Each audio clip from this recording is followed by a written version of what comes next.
وسلم علیہ اجرا الا المودۃ فی القربى صلی اللہ علیہ محمد اللہم صلی علی محمد وعلی محمد.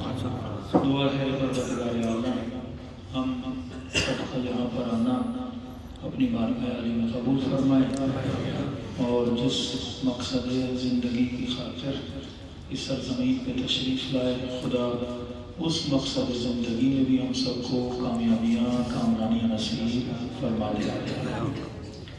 زیارت پہ آنا یہ بھی ایک فضل الہی ہے. جس کو خدا یہ رزق نصیب کرتا ہے وہ کربلا آتا ہے.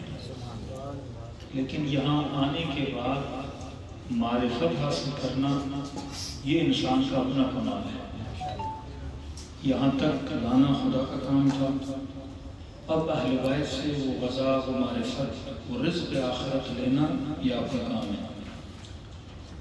میں مختلف قافلوں میں آیا ہوں اور عرفات میں بھی خود پہلی مرتبہ آیا ہوں. یعنی روز عاشور امام حسین کی زیارت کرنے کی فضیلت اتنی نہیں لکھی کربلا میں جتنی عرفہ کی لکھی. یعنی 1000 عمروں کا ثواب، 1000 حج کا ثواب. اور آج ہی روایت پڑھ رہا تھا امام جعفر صادق علیہ السلام صلی علی محمد. بہت ہی پیاری روایت زائران امام حسین کے لیے فرماتے جو زوار امام حسین عرفہ کے دن امام حسین کی زیارت کرتے ہیں تو جو خدا ملائکہ بھیجتا ہے مخصوص عرفہ کے لیے. اب وہ زوار عرفہ جو وہاں پر بھی ہے مکہ مدینے کی طرف اور یہ زوار جو سرزمین کربلا کی طرف. تو میرے چھٹے امام فرماتے خدا پہلے ملائکوں کو کہتا ہے کہ کربلا والے ظاہر کو پہلے ان کی حاجتیں، ان کی پریشانیاں، ان کی حاجتوں کی روائی، ان کی حاجتوں کو قبول کرو. اس کے بعد حجاج بیت اللہ کی طرف جاؤ اور ان کی دعاؤں کو سنو اور عرش الہی کی طرف لے کر آؤ. اس دن کا ثواب بہت ہے. آپ جتنا بھی خدا کا شکر ادا کریں وہ کم ہے. اور کل کے دن کے لیے غسل، ویسے ہی زیارت امام حسین کے لیے غسل ہمیشہ یاد رکھیے کہ زیارت امام حسین اور زیارت کا ثواب اس بندے کو زیادہ ملتا ہے جو ادب زیارت کو سمجھے. بعض لوگ زیارت کے لیے جاتے ہیں پر بے ادب ہو کے جاتے ہیں. وہ آپ کہیں گے نہیں میں تو امام حسین کا بڑا ادب کرتا ہوں. لیکن اگر کسی کو پتہ نہ ہو کہ ادب زیارت ہے کہ مثلا مولا کے حرم میں جانے سے پہلے اذن دخول پڑھو. اذن دخول مطلب اجازت مانگتے ہیں. آپ میرے گھر پہ آئیں گے، میں آپ کے گھر پہ آؤں گا، پہلے گھنٹی بجاتے ہیں، پہلے پوچھتے ہیں، پہلے فون کال کرتے ہیں کہ ہم آپ کے گھر آنے والے ہیں. اسی طرح امام حسین کے حرم میں جانے سے پہلے زیارت ناموں میں آپ ایک چیز دیکھتے ہیں جس کا نام کیا ہے اذن دخول، یعنی داخل ہونے کا اذن، داخل ہونے کی اجازت. کس سے مانگتے ہیں؟ سب سے پہلے اللہ سے مانگتے ہیں ادخل یا اللہ، ادخل یا رسول اللہ، ادخل یا مولاتی یا فاطمہ الزہرا. ایک ایک امام سے اجازت مانگتے ہیں. ایون یہاں تک کہ ملائکۃ اللہ یہاں پر موجود ہیں امام حسین کی زیارت میں، ان سے بھی اجازت مانگتے ہیں. اس کے بعد اب حرم میں داخل ہوتے ہیں. بعض لوگ بیچارے ہیں جو بغیر اس نے دخول پڑھے حرم کے اندر کیا ہو جاتے ہیں، داخل ہو جاتے ہیں. کسی نے کہا کہ مولانا ہمیں عربی نہیں آتی تو پھر کس طرح ہم اندر داخل ہوں؟ تو میں ہمیشہ کہتا ہوں زیارت نامے ہوں یا دعائیں ہوں یا مناجات، اس کا ثواب آپ کو زیادہ سے زیادہ تک ملے گا جب آپ ترجمے کے ساتھ پڑھیں گے. یعنی اگر آپ زیارت امین اللہ پڑھ رہے ہیں لیکن آپ کو پتہ نہیں کہ امام علی سے کیا گفتگو کر رہا ہوں، آپ زیارت جامع کبیرہ پڑھ رہے ہیں لیکن آپ کو نہیں پتا کہ مولا سے کیا کلام کر رہا ہوں، تو زیارت اتنا ثواب نہیں ہے جتنا آپ اردو میں پڑھتے ہیں. ثواب ایکول ہے. آپ اردو میں پڑھیں، عربی میں پڑھیں. اگر کسی کو عربی نہیں بھی آتی وہ اردو زبان میں اپنی جو اس کی مادری زبان ہے اس میں امام سے اجازت مانگے کہ مولا کیا میں آپ کے حرم میں داخل ہو سکتا ہوں؟ بی بی سیدہ فاطمہ الزہرا کیا میں آپ کے بیٹے کے حرم میں داخل ہو سکتا ہوں؟ یا رسول اللہ کیا میں آپ کے نواسے کے حرم میں داخل ہو سکتا ہوں؟ اذن دخول پڑھ کے اندر جائے. اس سے پہلے یہ ہے کہ غسل زیارت کرے. کل عرفہ کے دن کی فضیلت یہ ہے کہ آپ زوال تک انسان کو مہلت ہوتی ہے. فضیلت یہ ہے آپ پر زوال بھی کر سکتے ہیں لیکن فضیلت یہ ہے کہ زوال تک انسان غسل کر لے. کہ غسل یوم عرفہ کا کام مستحب قربتاً الہ، ترتیب وہی ہے غسل جمعہ، غسل واجب کی ترتیب اگر 10 دن کا قیام ہو تو مستحب روزہ، آج کل کے دن کے روزے کا بہت زیادہ ثواب ہے، انسان روزہ رکھے اور خود دعائے عرفہ، پوری دعائے عرفہ امام حسین نے خود پڑھی، اور سیدہ زینب سلام اللہ علیہ فرماتی ہیں کہ میرے بھائی نے یہ پوری دعا کھڑے ہو کر پڑھی، مومنین بیٹھ کے پڑھتے ہیں تھک جاتے ہیں، اور آخر میں جب یہ لفظ آتے ہیں یا رب یا رب یا رب، کہتی جب ان لفظوں پر آقا حسین پہنچے تو اتنی مرتبہ یا رب کہا کہ گویا امام پہ وحشی طاری ہو گئی ہو، اور رو رو کے مولا سجدے کی حالت میں گر گئے ہو، سجدے میں جا کے یا رب کہا، اور جب سجدے سے سر اٹھاتے تھے تو نیچے جتنی زمین تھی وہ مولا کے آنسوؤں سے تر ہو جاتی تھی۔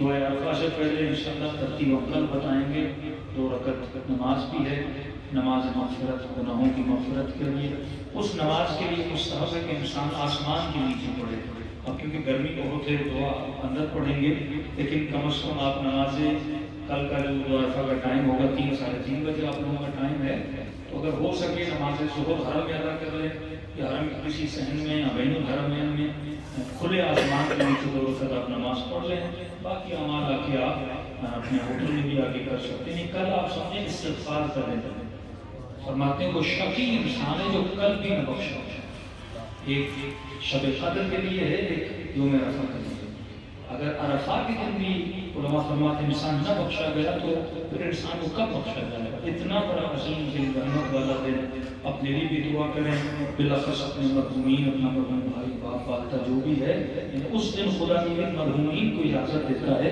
کہ وہ آپ کے در پہ آتے ہیں۔ بہت عظیم دن ہے، مبارک دن ہے، خدا نے آپ کو یہ نصیب کیا کہ آپ کربلا کی سرزمین میں موجود ہیں۔ اب کتنا بھی انسان سمجھ لو، عرفہ کا دن ہو، جناب مسلم کی شہادت کا دن بھی ہو، سرزمین کربلا کی بھی ہو، پھر بھی اگر انسان کی آنکھیں نم نہ ہو تو اس انسان پر وائے ہے، جو کچھ مانگنا ہے کل کا بہت عظیم دن ہے، دعا کریں کہ خدا کل کا دن آپ کو نصیب بھی کرے، اور اس دن جو خدا سے مانگے خدا آپ کو عطا بھی کرے۔ صلوات پڑھو محمد و آل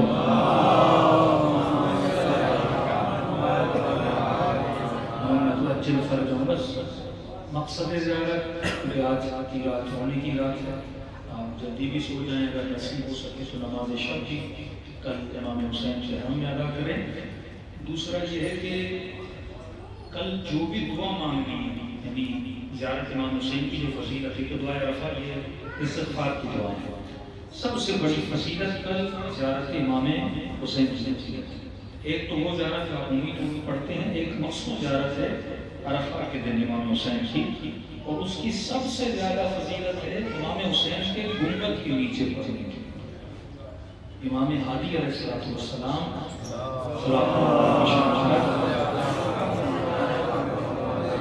میں تب بولا بیمار پڑ گئے، اب یہ ائمہ کی میں باتیں کر رہا ہوں جو خود مستجاب دعویٰ ہے، ایک چیز کی فضیلت کو بیان کرنے کے لیے اہل بیت نے یہ فراہمی بتایا، وہ امام جو خود مستجاب دعویٰ ہے، امام ہادی اگر اپنے لیے دعا کرے تو خدا دعا قبول کر دے، لیکن اپنے صحابی کو مولا کو پیسے دے کر کہتے ہیں کربلا کا، وہ کربلا کا ہے، اور امام کہتے ہیں گنبد، امام حسین کا گنبد ہے بقائے مبارک، اس کے نیچے جا کر امام ہادی فرماتے ہیں میری صحت کے لیے دعا کرتا ہے، تو وہ شخص کہتا ہے مولا گنبد کے نیچے کیوں دعا کروں؟ تو مولا فرماتے ہیں جو بھی شخص گنبد امام حسین کے نیچے دعا کرتا ہے خدا کو مولا حسین کا واسطہ دیتا ہے، خدا بھی اس کی دعا رد نہیں کرتا، یعنی گنبد مبارک اور ہر امام حسین کے نیچے کبھی بھی دعا رد نہیں ہوتی، کہ نماز بھی وہاں کبھی کامل ہے۔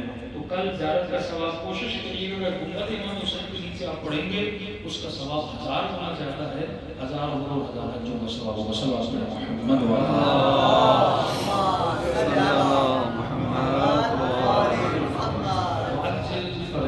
اب آتے ہیں مقصد زیارت اہل بیت کی طرف، ہم کیوں کربلا ہے؟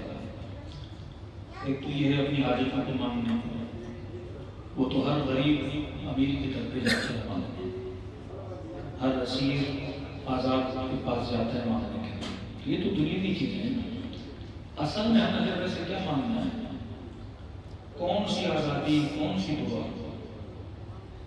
وہ چیز اگر اہل بیت سے ہمیں مل جائے جو حقیقت میں اہل بیت دنیا میں یہی چیزیں دینے کے لیے آئے، تو قرآن کی آیت ہے وَاعْبُدْ رَبَّكَ حَتَّىٰ يَأْتِيَكَ یقین. سب سے بڑی دعا جو در امام حسین سے آپ کر سکتے وہ دعا ہے مقام یقین. مور دین 80% لوگوں کے ذہنوں پر عقل کی حکومت نہیں، وہم کی حکومت. کربلا میں 2 لشکر، ایک لشکر وہم، ایک لشکر عقل. شیطان جس بندے کے اوپر عقل حاکم ہے کبھی بھی اسے گمراہ نہیں کر سکتا، گمراہ وہم کے ذریعے کرتا ہے. سب سے زیادہ دکھ جس بندے کے جانے کا امام حسین کو بھی میرے ساتھ ہے، تو بچپن سے امام حسین کو جانتا ہے.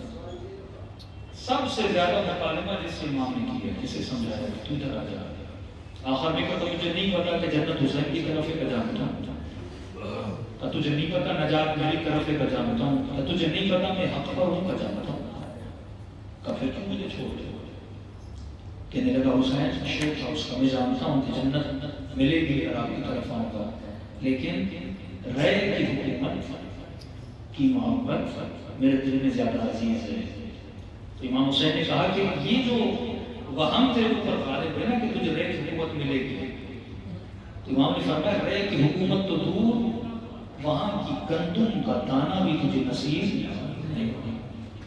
اگر عقل مند ہوتا تو حسین کی بات کو سمجھ سکتا، جب مولا تیرے نصیب نہیں ہوگا تو نصیب نہیں ہوگا. یہ جھگڑے، یہ انا پرستی، یہ ذات پرستی، یہ حب مقام، یہ حب جا، یہ ساری چیزیں تب آتی ہیں جب انسان کس کے غلبے کے اندر ہوتا ہے، وہم کے اندر ہوتا ہے. دنیا میں آتا ہے خدا دنیا کی ڈیفینیشن کوئی عجیب 3 لفظوں میں خدا دنیا کی ڈیفینیشن کرتا ہے. حیات دنیا الا لعب و لہو، دنیا کی زندگی کھیل ہے اور لہو ہے. لعب اور لہو کا فرق سمجھیے. لعب ایک ایسے کھیل کو کہتے ہیں جس میں نظم اور ضبط ہے. مثلا آپ کرکٹ کھیلتے ہیں، کرکٹ لعب ہے، کھیل ہے، لیکن منظم کھیل. آپ کو پتہ ہے 6 بال میں کور ہوتا ہے، بال اگر زمین سے رینگتا ہوا جائے تو 4 ہے، ہوا سے جائے تو 6 ہے. قوانین جس کے اندر اسے لعب ہو رہے ہیں. دنیا کی زندگی کھیل ہے، ایک ایسا کھیل جس کے اندر قوانین ہیں، اور جس کھیل کے اندر قوانین ہوتے ہیں انسان بڑی لگن کے ساتھ کام کرتا ہے. اس میچ کو جیتنے کے لیے انسان کی کبھی گھٹنے زخمی ہو جاتے ہیں، کبھی خود بھی زخمی ہو جاتا ہے، لیکن ان دہن وہ تو کھیل ہے، اس سے زیادہ تو کچھ بھی نہیں ہے. یا چاندی کا آپ کو گولڈ میڈل ملے گا، یا سونے کا ملے گا، یا چاندی کا ملے گا، کب ملے گا. دوسرا فرمایا لہب، ایک کھیل جو نظم دار کھیل ہے، دوسرا کھیل وہ ہے جو لہب ہے. لہب ہے جس کے اندر نظم نہیں ہے، ضبط نہیں. مثلا 3 گھنٹے آپ کسی دوست کے ساتھ گپے مارے، اس سے کوئی فائدہ ہی نہیں. 4 گھنٹے فیس بک پہ گزار دیں، اس سے کوئی فائدہ نہیں ہے. فیس بک تو نہیں کھانا، آپ دیکھے جا رہے ہیں، نہ دنیا کا نفع نہ آخرت کا نفع. دنیا کی 2 چیزیں ہیں، ایک ایسا کھیل جس میں انسان لگا ہوا ہے، دوسرا ایک ایسا کھیل جس کا کوئی نفع ہے نہ نقصان ہے. تیسری چیز تفاخر بین الناس، یہ سب سے زیادہ ہے. ایک دوسرے کے اوپر مفاخرہ کرنا کہ میرے بیٹے زیادہ ہیں، تیرے پاس اولاد نہیں، میری گاڑی وسیع ہے، تیرے پاس گاڑی نہیں، میرا گھر بڑا ہے، تیرے پاس پیسہ گھر نہیں، میں خوبصورت ہوں، تو بدصورت ہے، میرے پاس فلاں نیشنلٹی ہے، تیرے پاس نہیں ہے. یہ جو مفاخرہ ہے دوسرے کے درمیان، ایک مرتبہ ہے میں دکھا رہا ہوں، دوسری مرتبہ میرے پاس نہیں ہے، اس کو حاصل کرنا چاہتا ہوں. فلاں بندے کے پاس یہ ہے، میرے پاس کیوں نہیں؟ یہی جنگ آپ کو کربلا میں نظر آتی ہے کہ جو ابن سعد چاہتا تھا وہی شروع چاہتا تھا، دونوں کے آپس میں ریس ہوئی ہوئی. اسی تقاضوں کے درمیان تھے کہ مجھے یہ مقام مل جائے، مجھے وہ مقام مل جائے. لیکن ایک تقاضا لشکر حسین ہے جو عقل کی تقاضا ہے، جو فنا ہونے والی چیزوں کے پیچھے انسان نہیں دوڑتا. معصوم سے پوچھے کہ تصور کیجئے کہ انسان نے بڑی محنت کر کے گھر بنایا، 10 سال لگا دیے کمانے کے، فروغ دیا، گھر بنایا. اب جس دن اس نے گھر کے اندر جانا تھا اسی دن اس کو ملک الموت نظر آیا. تو کہنے لگا ملک الموت اتنی مہلت تو دیتا 2 دن جا کے گھر میں رہ بھی لیتا. معصوم فرماتے ہیں ہمارے چاہے ان بچوں کی طرح ہیں جنہیں والدین دریا اور سمندر کے کنارے لے کر جاتے ہیں اور بڑی محنت سے مٹی کے گھر بناتے ہیں، اور جب والد کہتے ہیں میرے لال چلنے کا وقت آ گیا، گھر کو کھو کر مار کے والد کے ساتھ چلا جاتا ہے. ہمارے چاہنے والے دنیا میں محنت کرتے ہیں، لیکن جس وقت نگاہ ملک الموت پہ پڑی، دنیا کو کھو کر مار کے عالم آخرت کی طرف پرواز کر کے چلے جاتے ہیں کیونکہ انہیں پتہ ہے یہ عالم عالم فنا ہے اور جہاں بھیجا جا رہا ہے وہ عالم عالم بقا ہے. یہاں بقا معنی آئے فنا معنی نہیں آئے. اور وہ تب ہوگا جب آپ عاقلانہ طریقے سے سوچیں. کبھی بھی علی والا فنا کا عاشق نہیں بنتا, بقا کا عاشق بنتا ہے. آغا نراگی کا جملہ فرماتے ہیں دنیا کی ہر لذت کی انتہا نجاست ہے. کوئی دنیا کی ایسی لذت نہیں جس کی انتہا نجاست نہ ہو. بہترین آب زمزم بھی پیو انتہا کیا ہے نجاست ہے. بہترین کھانا کھاؤ انتہا کیا ہے نجاست ہے. لذت نکالو انتہا کیا ہے نجاست ہے. ایک تو خدا نے دنیا کی لذتوں کی انتہا نجاست رکھی, دوسرا خدا نے دنیا کی لذتوں کو محدود رکھا. بہترین کھانا ہو لذت تب تک ملے گی جب تک لقمہ زبان پر ہے. شکم میں کیا لذت ختم. پانی جب تک منہ میں ہے لذت ہے, نیچے کیا لذت ختم. تمام تر لذتوں کو محدود رکھا. ان بندوں کے لیے جو صاحبان نظام ہیں, میں نے دنیا کی لذتوں کو محدود رکھا کیونکہ دنیا محدود ہے. میں نے دنیا کی لذتوں کی انتہا نجاست رکھی کیونکہ دنیا نجاست کے علاوہ کچھ نہیں. اتنا عظیم وجود جو آج کرسی پر بیٹھا ہے, لوگ عزت کرتے ہیں, احترام کرتے ہیں, سلام کرتے ہیں, جب بدن ضرور نکلتی ہے کچھ 6 دن بھی اس بدن کو گھر پہ رکھنے کے لیے تیار نہیں ہوتا کہ اول ہو نطفہ و آخر ہو جیفہ. اس کا ابتدا ایک نجس نطفہ ہے اور انتہا ایک مردار اور بدبودار ہے. اس بیچ میں جو چیز با کمال ہے وہ تیری روح ہے اور وہ روح کا عمل ہے. اگر ارزش و قیمت ہے بدن کی نہیں ہے, قیمت و زیارت کی ہے تو جا کر حسین بن علی کی قیمت ناسوں کی ہے جو آنکھوں سے بہاتے ہو. تو علی ابن ابی طالب کا چاہنے والا, امام حسین کا چاہنے والا وہم کی حکومتوں سے نکل کر عقل کے میدان میں داخل ہوتا ہے. جب عاقلانہ زندگی گزارو گے تبھی فرمایا کہ خدا نمازوں کو نہیں دیکھتا, نماز پڑھنے والے کی عقل کو دیکھتا ہے. اگر اس نے عاقلانہ نماز پڑھی ہے تو وہ نماز اس کو جنت میں لے کر جاتی ہے. لیکن لشکر یزید میں بھی نمازیں پڑھی جا رہی ہیں, لشکر حسین میں بھی نمازیں پڑھی جا رہی ہیں. شمر جو نماز پڑھ رہا تھا وہ وہم کی نماز تھی, عقل کی نماز نہیں تھی. لیکن جو اکبر نماز پڑھ رہے تھے وہ عاقلانہ نماز تھی. جو بی بی زینب نماز پڑھ رہی تھی وہ عاقلانہ نماز تھی. اب آپ دیکھیے ہاتھوں میں رسیاں ہیں, پاؤں میں بیڑیاں ہیں. جب یزید کے مقابلے میں کھڑی ہیں یہ اپنے تخت و تاج پر بیٹھ کر بی بی زینب کو کہنے لگتا ہے کہ علی کی بیٹی آج تو اسیر ہو گئی, تیرے بیٹے مارے گئے, تیرا بھائی مارا گیا اور تو اسیر بن کے میرے سامنے کھڑی ہے. علی اعوذ باللہ تیرے رب نے تیرے ساتھ یہ سب کچھ کیا. لیکن وہ زینب جس کے اوپر عقل کی حکومت تھی, بیوی نے فرمایا ماں رأیت الا جمیلا, زینب نے حسن کے علاوہ کچھ بھی نہیں دیکھا. لیکن زینب کی نگاہ عاقلانہ نگاہ ہے. جاتے جاتے امام حسین فرماتے ہیں عباس ایک رات کی مہلت مانگتا ہوں اسی سرزمین کربلا میں. آپ کو پتا ہو آپ کی زندگی کا آخری دن ہے, آپ کیا کریں گے؟ وہ وقت اپنے بچوں کے ساتھ گزاریں گے, اپنے احباب کے ساتھ گزاریں گے, اپنے بھتیجوں اور بھانجوں کے ساتھ گزاریں گے. سب نے کہا حسین اس لیے مہلت مانگ رہے تاکہ آخری رات بچوں کے ساتھ گزاری جائے. لیکن لشکر یزید کہتے ہیں ہمیں حسین کے خیموں سے تسبیح خدا کی آواز ایسے آ رہی تھی جیسے شہد کی مکھیاں اپنے چھتے پہ آوازیں کرتی ہیں. اب 5 منٹ کی سوچے خدا کے جانا ہی تو ہے, جاتے جاتے بھی تسبیح پروردگار عالم کی عشق پر لگایا کہ ہم نے خلق ہی اس لیے کیا تاکہ تو خدا کا عاشق بنے. ہم نے خلق ہی اس لیے کیا تاکہ تو اللہ کی اطاعت کرے, پروردگار عالم کی تسبیح کرے.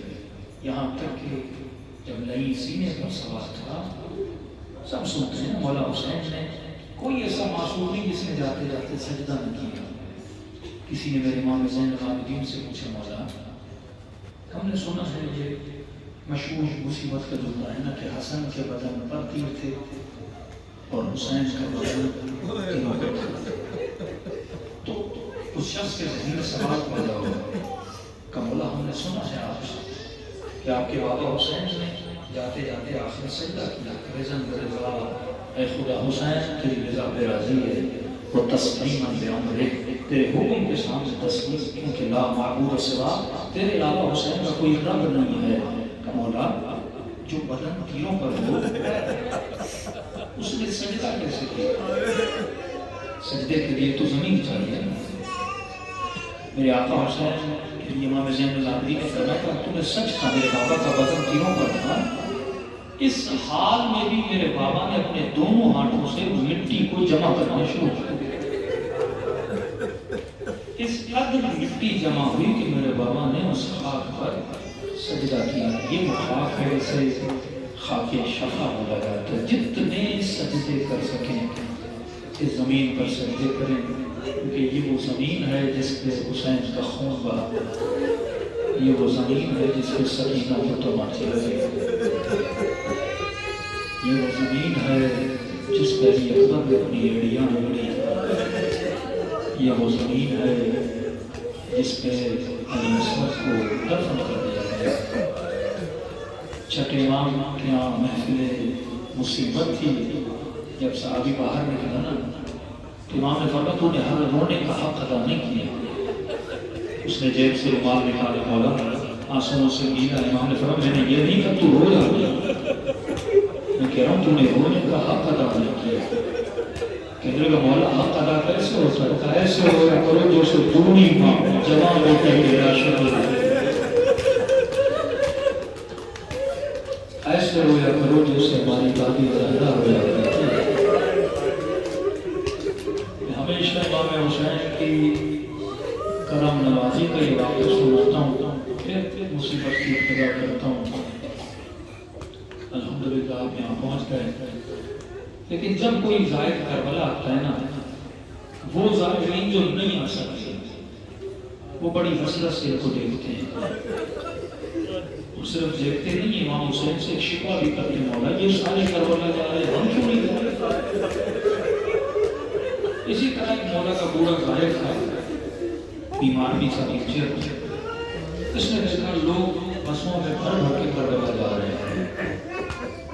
یہ روتا وہ گھر آیا مسجد سے بیٹھا تو کہ کہنے لگا مولا حسین میں نے سنا ہے آپ کریم ہیں. ایک ہوتا ہے سخی ایک ہوتا ہے کریم. کریم وہ ہوتا ہے جو کسی کو بھی اپنے در سے خالی نہ لوٹائے. سخی ہو سکتا ہے شرطیں رکھے یہ کرو گے تو دوں گا لیکن کریم شرط نہیں رکھتا ہر کسی کو ہوتا کرتا. کہنے لگا مولا کیا آپ کی زیارت پہ صرف وہ جائیں گے جو امیر ہیں وہ جائیں گے جو صحت مند ہیں. مولا کیا غریبوں کے لیے آپ کی زیارت نہیں بیماروں کے لیے آپ کی زیارت نہیں. مولا مر جاؤں کا بلائے کیا کہیں گے بدبخت حسین کی ایک زیارت لے کر نہیں آیا. کہتے یہ کہہ کر اس کی آنکھ لگی خواب کی عالم میں امام حسین کو دیکھا. امام نے فرمایا بوڑھے ظاہر آگے سے یہ شکر نہ کیا کر ہم نے اپنی زیارت مجھے کرا دیا. فرمایا جتنا ہو سکے اگر آ سکتا ہے تو ضرور زندگی میں ایک نہ ایک مرتبہ مجھے حسین کی زیارت پہ آیا کرو. ثواب بہت ہے قیامت کے دن پچھتا ہوگا. لیکن واقعہ اگر اتنے غریب ہو تنگست و بیمار ہو نہیں آ سکتے ہم کریم ہیں گھر بیٹھے تجھے زیارت کا ثواب دیتے ہیں. اس نے کہا مولا کیسے؟ جب کبھی میرا دل کرے گا حسین کی زیارت جو پہلی مرتبہ آئے جب پلٹ کے اپنے وطن کراچی جاؤ گے اچانک آپ کا دل کرے گا مولا حسین کی زیارت کرے. یہ کیفیت آپ کے بار بار آئے گی. جو پہلی مرتبہ آئے بار بار کبھی خواب میں رہو گے کبھی اٹھ کے بولو گے مولا حسین کی طرف جاؤ. روح تڑپتی ہے جب ایک مرتبہ زیارت کر لے. جب کبھی دل کرے نا حسین کی زیارت فرمایا میری کربلا کی طرف رخ کیا کرو خلوص دل سے مجھ غریب کو ایک سلام. کہنے لگا مولا کا سلام ہوگا زیارت کا ثواب مل جائے. امام نے فرمایا ایک نشانی ہے کہ ان مومنین کے لیے جو اس نے دخول پڑھیں گے اور ان مومنین کے لیے امام حسین کو سلام دیں گے. بارہا معصومین سے پوچھا گیا ہمیں پتہ کیسے چلے کہ ہم آپ کے حرم میں آئے ہماری زیارت قبول ہوئی کہ نہیں ہوئی. کئی لوگ حرم میں آ کے زیارت کر کے آتے ہیں ضروری نہیں کہ زیارت قبول ہو. یہ جملہ امام حسین اس مومن کو فرمایا. فرمایا اگر مجھ حسین کو سلام کرو اور اگر نہ چاہتے ہوئے تیری آنکھوں سے آنسو آ جائے. مجھے نہیں پتا کتنے مومنین نے یہ کیفیت مولا حسین کے پاس جانے کے بعد محسوس کی. ذریعہ حسین کے پاس جانے کے بعد رونا پڑتا نہیں ہے انسان خود روتا ہے. اگر یہ کیفیت آ جائے نا کہ نہ چاہتے ہوئے آنکھوں سے آنسو آ جائے تو سمجھنا حسین نے تیرے سلام کا تجھے جواب دے دیا۔ تھوڑی سی دوری پر ہے امام حسین سے، اپنے دلوں کو مولا کی طرف روانہ کریں اور سلام کریں اور دعا کریں کہ یہ کیفیت ہم پر طاری ہو جائے۔ جن کو سلام آتا ہے میرے ساتھ پڑھیں، جن کو نہیں آتا لفظ حسین کسے نہیں آتا کم از کم بلند آواز سے مولا کا نام لیجیے تاکہ مولا کرم کریں اور ثواب زیادہ ہم سب کے نام اعمال میں لکھا جائے۔ السلام